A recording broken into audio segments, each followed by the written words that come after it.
Мястото, където се намирам, е точно до хижа Момина скала. Ето, завъртам се на югозапад да се види мостчето тук.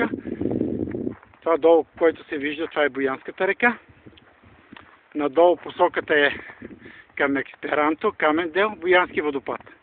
На 1 км от тук надолу по права линия се започват каскадата Боянски водопади. Това е на север.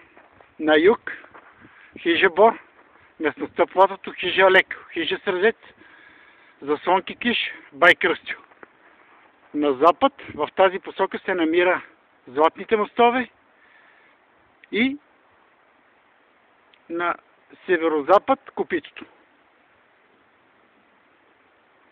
Спирам и още около 2 км и половина трябва да мина през хижите Родина, Тинтява, Бор и завъртам през голямото колело и слизам към Златните мостове.